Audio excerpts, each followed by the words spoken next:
अस्सलाम वालेकुम व्यूअर्स, मैं हूं मिनाहिल शेख और आप देख रहे हैं चैंपियन का फैसला।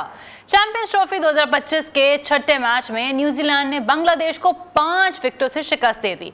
फतह के साथ कीवी टीम ने जहां सेमीफाइनल के लिए क्वालिफाई किया, वहीं पे पाकिस्तान और बांग्लादेश की टीमें सुपर 4 की दौड़ से बाहर हो चुकी हैं।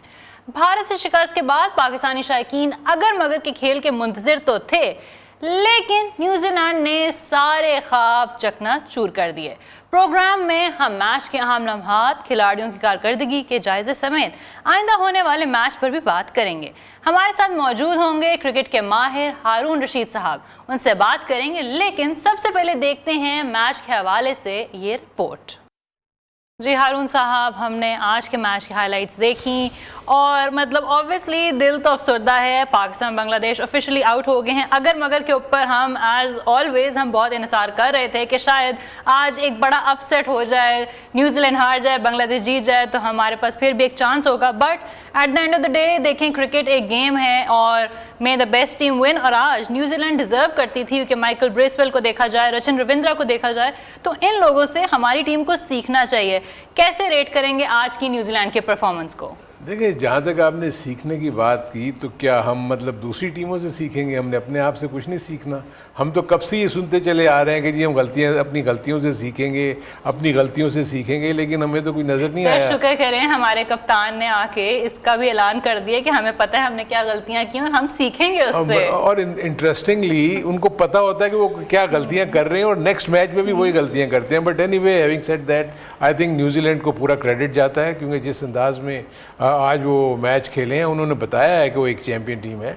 और जैसे कि हम पहले भी जिक्र कर रहे थे, आज सुबह जब हम प्री मैच कर रहे थे, तो मैंने आपको यही कहा था कि लगता है कि क्योंकि टॉस जीत के जो इन्होंने उनको बैटिंग दी है, इनके ज़हन में 240-250 की हद तक इनको रोकने का इरादा होगा, और तकरीबन उन्होंने वही किया। और उसमें देखिए सबसे बड़ा रोल क्या था, pitch was very good for batting.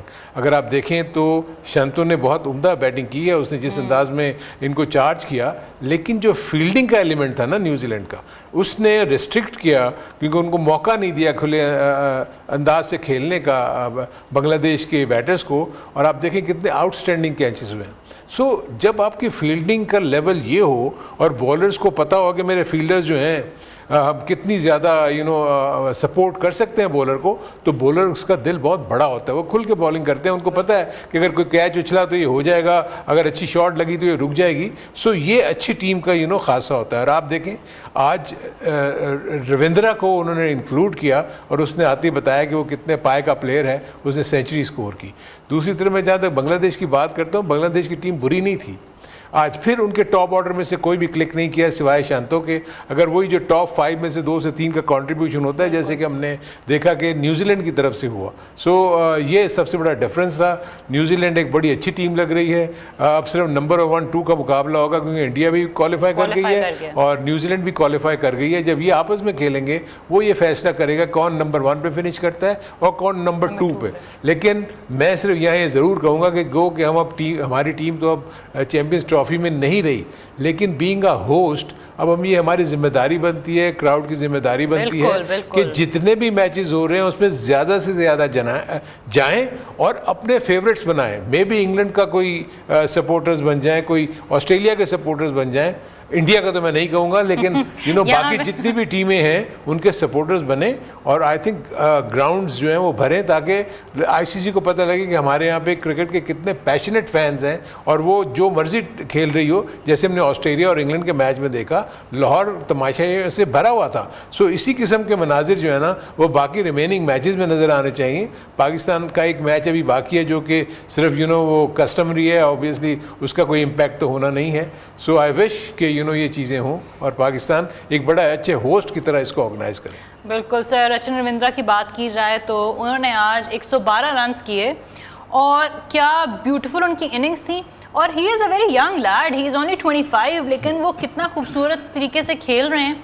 देखा जाए तो मतलब उससे ये भी कहा जा सकता है कि मॉडर्न डे क्रिकेट को उन्होंने बखूबी खेला है, क्योंकि जो इनकी शॉट सिलेक्शन थी, जो स्ट्राइक रोटेशन थी, उसको भी देख के मजा आया। मतलब वो एक ऐसी गेम थी जो कि देखने के लायक थी। देखिए उन्होंने प्रॉपर बैटिंग की है, इसमें किसी किस्म का मुझे स्लॉक कहीं नज़र नहीं आता। उन्होंने बाकायदा गैप्स को तलाश किया है, जैसे कि मैंने पहले ही कहा कि बैटिंग पिच थी, लेकिन उसको फिर उसके ऊपर खेलना जो है ना वो बड़ा काम रखता है। उन्होंने बैक फुट पे बड़े अच्छे स्ट्रोक्स के, फ्रंट फुट पे आकर उन्होंने कवर ड्राइव्स, एक्स्ट्रा कवर बड़ा अच्छा खेला, और जब मौका मिला तो शॉर्ट बॉल को उन्होंने बाउंड्री लाइन से बाहर भी फेंका। और वो इंजरी की वजह से बाहर थे, टीम में वापस आए हैं, और डेरिल मिचेल जो हैं वो ड्रॉप हुए, जो एक और मैच विनर है। और I think as a combination में जब न्यूजीलैंड का देखता हूँ तो हर प्लेयर जो है ना, जब उनको मौका मिलता है वो अपना अपना रोल निभा रहे हैं। जैसे अभी ये रविंद्रा ने जिस तरीके से बैटिंग की, आप देखें। अच्छा सर, मैं एक और यहाँ पर पॉइंट ऐड करूंगी कि रचिन रविंद्रा देखें, जब वो आए थे फील्ड में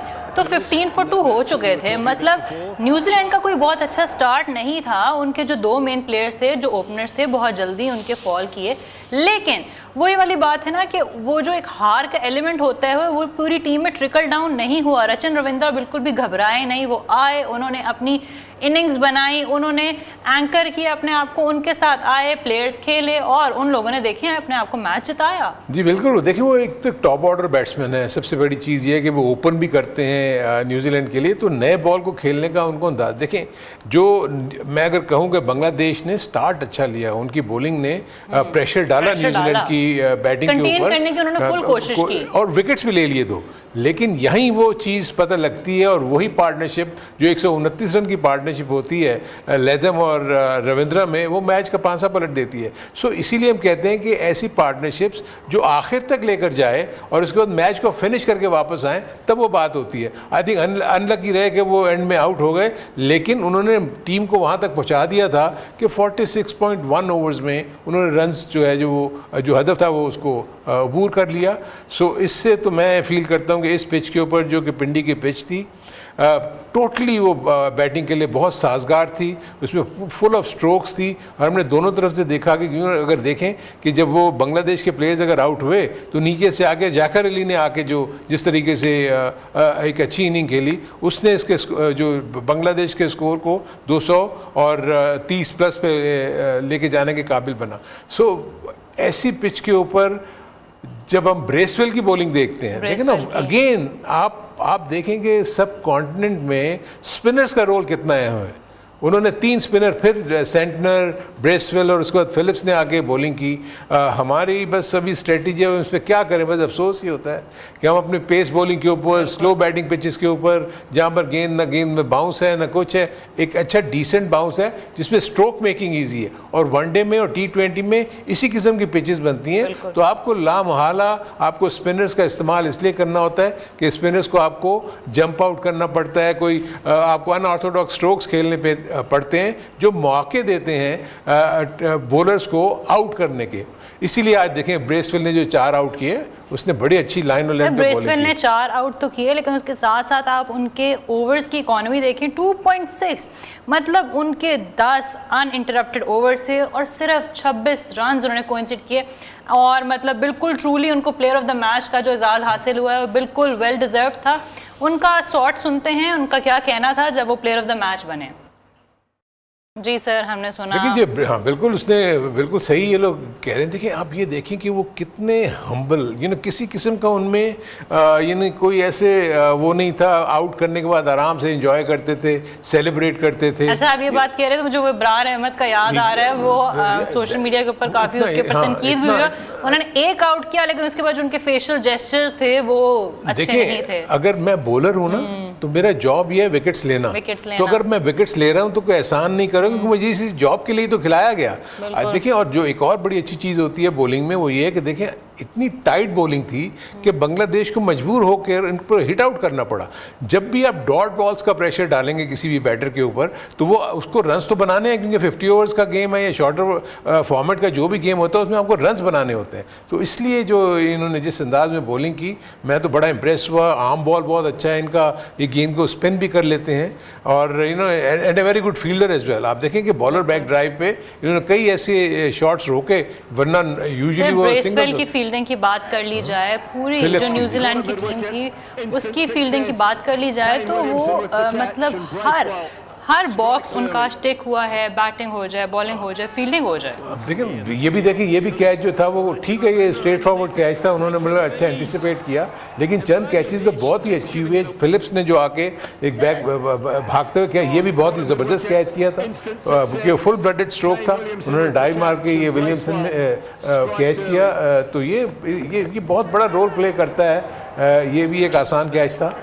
कैचेस विन मैचेस जो है ना वो बिल्कुल ठीक है। आप देखेंगे जितनी कम मिस्टेक्स करेंगे आप फील्डिंग में, उतना ज़्यादा आप दूसरी टीम को प्रेशर में लाएंगे और फिर आप जीतने के करीब पहुंचते हैं। जैसे कि आज हमने देखा कि न्यूजीलैंड की टीम ने ऑलराउंड एबिलिटी दिखाई, बॉलिंग को जिस लाइन और लेंथ पे करना था उन्होंने किया, फास्ट बॉलर ने लेंथ बॉल्स को ज़्यादा बॉलिंग करने की कोशिश की, और स्पिनर्स ने अपने आप को वेरिएशन के साथ उन्होंने दोनों बॉलर ने, अभी कैप्टन जो सेंटनर है उसने, और उसके बाद ब्रेसवेल ने बड़ी अच्छी बॉलिंग की। बिल्कुल जी व्यूअर्स, जैसे कि हम बात कर रहे हैं कि न्यूजीलैंड की आज की जो जीत है वो वेल डिजर्व्ड है। यहाँ वक्त हुआ एक शॉर्ट ब्रेक का, देखते रहिए चैंपियन का फैसला only on neo news. Welcome back, आप देख रहे हैं चैंपियन का फैसला only on neo news. Viewers, champions trophy का मेजबान पाकिस्तान इवेंट से बाहर हो चुका है। न्यूजीलैंड ने बांग्लादेश को भी ट्रॉफी की दौड़ से बाहर कर दिया है। पाकिस्तान की जीत के ख्वाहिशमंद शायकीन क्रिकेट बरस पड़े, कहा कि पाकिस्तान की क्रिकेट का सत्यानाश हो चुका है, हम अपने घर के बड़े इवेंट से पहले ही मरले में बाहर हो गए हैं। पीसीबी की सिलेक्शन और खिलाड़ियों ने भी मायूस कर दिया। मजीद उनका क्या कहना था, आए आपको भी सुनाते हैं। यार तो लेके आओ टीम के अंदर, रिजवान को खिलाया हुआ है, बाबर को खिलाया हुआ है, किसी काम के खिलाड़ी नहीं है। मेरिट पे खुद भी आए और टीम को भी लेके आए तो ही कुछ होगा, ऊपर से नीचे तक जब तक मेरिट नहीं होगा टीम इसी तरह रहेगी। हमने तो बहुत उम्मीदें लगाई थी, लेकिन ये हर बार का यही है कि एंड में आके हार जाते हैं। एंड टाइम पे इनको यही इश्यूज आ जाते हैं कि बस हमसे मैच नहीं हो रहा। बस हम तो यही कहेंगे कि keep it up, well done. Babar भी नहीं चल सका, ना रिजवान चल सका, टुक टुक की गेम लगाई रखी थी यार, कम से कम थोड़ा तो इंटेंट दिखा दे कि हम भी गेम के अंदर है। बैटिंग भी ना तो बाबर ने कुछ अच्छी परफॉर्मेंस दी और ना रिजवान। ये तो पहले से तय हो चुका था कि ये इस चैंपियंस ट्रॉफी का जो टाइटल है इसके दिफा के लिए इसको डिफेंड नहीं कर पाएंगे, और खैर से जो है वो अभी बाहर हो गए। जी हारून साहब, आवाम तो बहुत ही गुस्से में है, सबका कहना है ना बाबर चला ना रिजवान चला, कोई इंटेंट ही नहीं थी।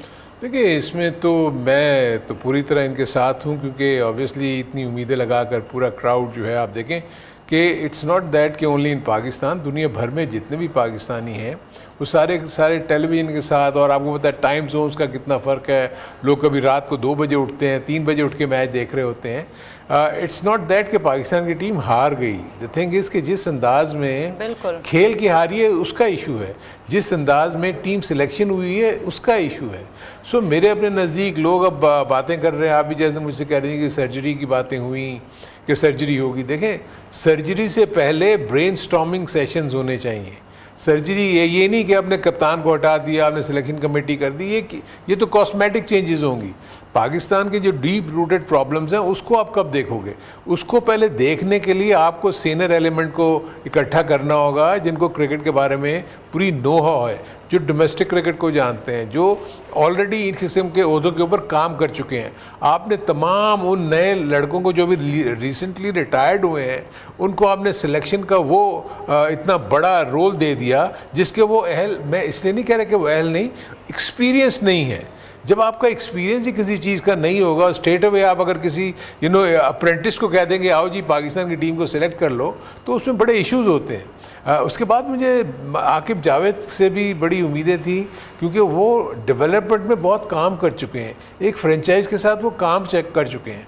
उनकी जब मैंने ये सिलेक्शन का जब ये देखा और मुसलसल इस बात का वो इसरार करते रहे कि मेरी फास्ट बॉलिंग मुझे जिताएगी, मेरी फास्ट बॉलिंग मुझे जिताएगी, तो आप पिच की कंडीशंस को देखें, आपने कहाँ खेलना है। वहाँ फास्ट बॉलर तो 70-70, 80-80 रन्स दे रहे हैं, और दुनिया की दूसरी तमाम टीमें अपने स्पिनर से अटैक करके आपको अपने मैचेस जीत रही हैं।